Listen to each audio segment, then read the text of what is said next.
Shalom saudaraku, terpujilah Tuhan.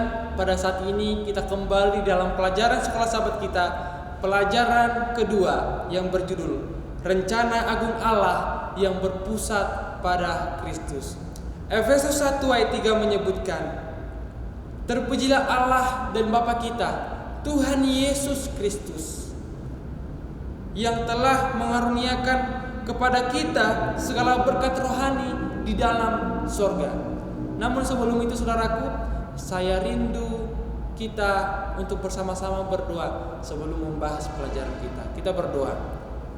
Tuhan Bapa kami di sorga, terpujilah Engkau. Pada saat ini kami akan mempelajari firman Tuhan. Tuntunlah kami dengan Roh Kudus Tuhan, supaya kami dapat mengerti akan firman melalui pelajaran sekolah sahabat ini. Di dalam nama Yesus kami berdoa. Amin.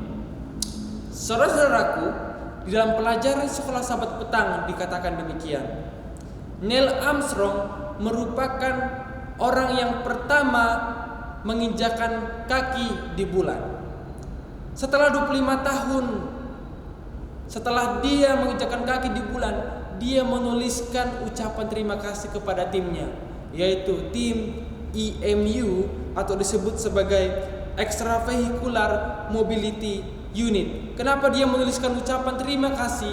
Oleh karena tim ini telah berhasil merancang sebuah pakaian yang melengkapi dia sampai kepada dia menginjakan kaki di bulan. Pakaian ini berguna untuk melindungi dia dari segala bahaya yang akan dihadapi sampai dia tiba di bulan.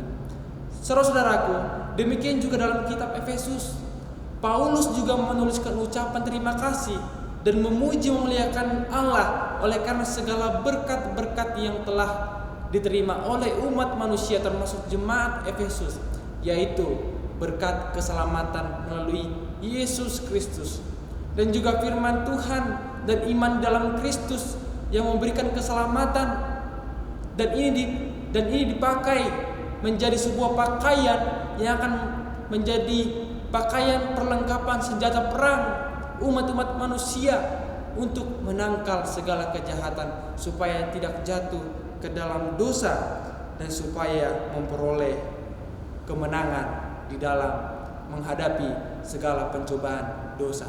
Berterima kasihlah atas karunia ini, atas berkat yang dari Tuhan, yaitu keselamatan, firman Tuhan, dan iman di dalam Yesus Kristus. Kita masuk ke dalam pelajaran hari Minggu. Dikatakan demikian, dipilih dan diterima di dalam Kristus. Mengapa kita dipilih dan diterima di dalam Kristus, saudara-saudaraku?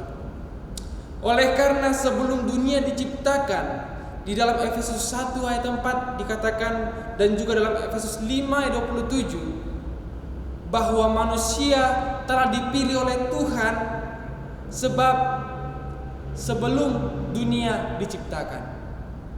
Tuhan telah memilih umat manusia sebelum Tuhan merancangkan, sebelum manusia diciptakan oleh Tuhan. Tuhan telah memilih manusia untuk memperoleh keselamatan, saudara-saudaraku. Begitu luar biasanya Tuhan telah merancangkan suatu kebaikan kepada umat manusia sebelum manusia jatuh ke dalam dosa. Yesus telah dirancang untuk menyampaikan pengorbanan, pengampunan, keselamatan bagi umat manusia jika manusia jatuh ke dalam dosa. Tuhan telah memilih kita, saudara dan saya, di dalam Kristus supaya kita memperoleh keselamatan karena kita telah jatuh ke dalam dosa. Mengapa Tuhan memilih kita? Supaya kita hidup kudus dan tidak bercela di hadapannya. Dalam Efesus 5 ayat 3, firman Tuhan menyebutkan supaya kita jangan hidup bercela di hadapan Tuhan, supaya kita tidak hidup beraib di hadapan Tuhan, supaya kita tidak hidup bernoda di hadapan Tuhan. Saudara-saudaraku, kita telah dipilih oleh Tuhan, maka kita harus bisa memilih mana yang akan menjadi tujuan hidup kita. Apakah kita mau diselamatkan atau tidak diselamatkan? Apakah kita mau hidup di dalam dosa ataupun hidup di dalam kebenaran? Pilihan ada di tangan saudara-saudaraku.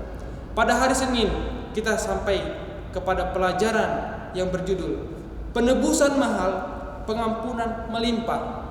Saudara-saudaraku, di dalam Efesus 1 ayat 7, kata penebusan di dalam bahasa Ibrani ialah apolotrosis, yang awalnya kata ini digunakan untuk membeli kebebasan seorang hamba atau membayar untuk membebaskan seorang tawanan. Saudara-saudaraku, di dalam perjanjian baru dalam kitab Efesus 1 ayat 7, kata penebusan yang sama ini digunakan untuk menebus umat manusia, yang artinya adalah bagaimana penebusan itu menyoroti mahalnya cara untuk membebaskan seorang hamba, yaitu kita yang telah diperhamba oleh dosa, yang telah diperbudak oleh dosa. Tuhan telah menebus kita dari perhambaan dosa ini.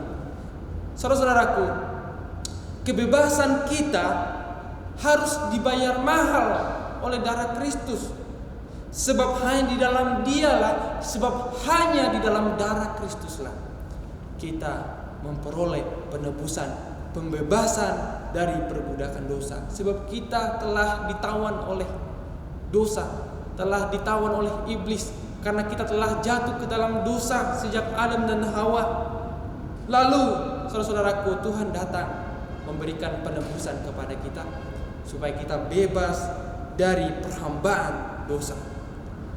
Gagasan penebusan juga merayakan kemurahan kasih Allah yang membayar betapa mahalnya kebebasan kita dari dosa, supaya kita merdeka dari dosa.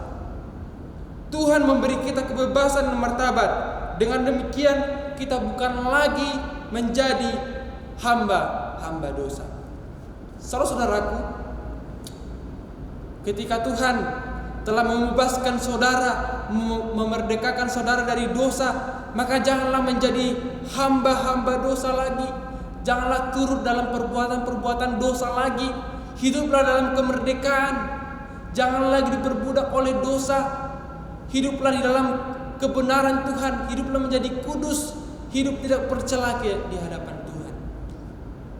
Sebab kita pasti akan sanggup menjadi orang-orang yang menuruti akan firman Tuhan. Oleh karena ingat saudaraku, kita telah ditebus oleh darah Kristus yang mahal. Oleh karena itu kita pasti dapat merdeka dari perhambaan dosa ini. Demikianlah saudaraku firman Tuhan yang dapat saya sampaikan di dalam pelajaran hari Sabat sampai pelajaran hari Senin. Dan pelajaran ini akan dilanjutkan oleh saudara saya, Saudara Marcel Manafi. Silakan. Terima kasih pendeta sudah memaparkan pelajaran dengan baik mengenai dari hari Sabat petang sampai hari Senin. Sekarang kita ke pelajaran hari Selasa mengenai rencana agung Allah. Apa sih rencananya itu untuk kita yang berpusat kepada Kristus? Jadi Allah memulai rencananya mempersatukan umatnya di dalam Kristus, di dalam gereja yang Tuhan telah rencanakan sebelum dunia ini dijadikan. Karena iblis telah turun kepadamu, dikatakan Wahyu 12 ayat 12. Iblis telah turun kepadamu dengan geramnya. Dan kita harus di sini harus bersatu supaya melawan kegeramannya. Lalu di pelajaran hari Selasa dikatakan pertanyaannya, dan seberapa luas jangkauannya? Di Efesus 1 ayat 9 dan 10 dikatakan kegenapan waktu, berarti semua waktunya, semua waktu dan ruang yang di dalam buku Efesus, segala sesuatu baik di surga maupun di bumi. Jadi bukan hanya orang Indonesia saja, tetapi harus seluruh dunia harus bersatu untuk melawan kegeraman si iblis. Karena iblis sudah tahu waktunya sudah dekat, tetapi karena kita bersatu, kita dapat melawan iblis. Karena kita bersatu dalam Kristus dan kita bisa menang. Lalu lanjut kepada pelajaran hari Rabu, hidup dalam kemuliaannya. Kita fokus kepada Efesus 1 ayat 11, 14 dan 18. Apakah bagian yang telah ditentukan itu yang ditulis oleh Efesus ayat 11? bagian yang telah jadi janji yang telah ditentukan adalah Roh Kudus, lalu penebusan, lalu menjadikan mata hati terang supaya mengerti pengharapan apakah yang terkandung di dalam panggilannya, dan kita akan kaya kemuliaan yang telah ditentukan untuk orang-orang kudus. Jadi itulah bagian-bagian yang telah Tuhan janjikan kepada kita di dalam Efesus 1 ayat 11, 14, 18. Lalu pelajaran ke terakhir Kamis dikatakan judulnya bahwa Roh Kudus meterai dan uang muka. Lalu karena Roh Kudus itu meterai dan uang muka, apa sih maksudnya itu? Sebelum kita dimeteraikan oleh Roh Kudus, langkah-langkah pertobatan yang ditulis oleh Efesus 1 ayat 13 sampai 14. Kalau kita baca di New King James Version, di judul awalnya itu adalah In Him You Also Trusted. Jadi kita harus percayanya kepada Tuhan, bukan kepada diri kita sendiri. Lalu selanjutnya di Efesus ayat tersebut dikatakan bahwa mendengar firman kebenaran, yaitu Injil keselamatanmu. Yang kedua percaya, dan baru kita dimeteraikan.